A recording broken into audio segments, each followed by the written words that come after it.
தொழிலில் பிரச்சனை வருதுன்னா 7ஆம் அதிபதி பாதக ஸ்தானத்தில் போய் அமரக்கூடாது. 7ஆம் இடம் என்பது உங்களுக்கு கலத்திர ஸ்தானம் மட்டும் கிடையாது. உங்களுடைய கூட்டு தொழிலை சொல்லக்கூடிய இடம். 10க்கு 10ஆம் இடம். பாவத் பாவத்தில் 10க்கு 10ஆம் இடம். கூட்டு தொழிலை சொல்லக்கூடிய இடம். சமூகம் சார்ந்த விஷயங்கள் 7ஆம் இடத்துல தான் இருக்குது. அப்போ நீங்கள் சமூகத்தில் ஜெயிப்பீங்களான்னு சொல்கிறதும் அதே 7ஆம் இடம் தான்.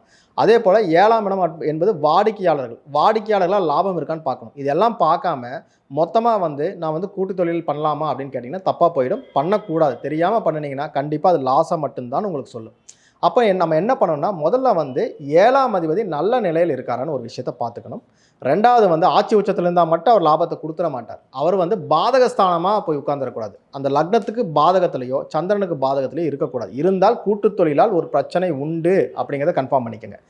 8ஆம் அதிபதியோட பார்வை இருக்கக்கூடாது. இருந்தால் அந்த கூட்டு பிஸ்னஸ்னால் கண்டிப்பாக ஒரு வம்பு வழக்கு கோர்ட்டு கேஸ் வரைக்கும் போகும். 6ஆம் அதிபதியோடு இருந்தால் அந்த தொழிலுக்காக நிறைய கடன் வாங்குவீங்க. சார் இது ஏதாவது ஒன்று இருக்க தானே செய்யும். கண்டிப்பாக இருக்கும். அதை சார்ந்து நீங்கள் லாபத்தில் வரணும்னா கண்டிப்பாக அந்த 7ஆம் அதிபதி உங்கள் ஜாதகத்தில் பொருளாதார காரகமாக வேலை செய்யணும்.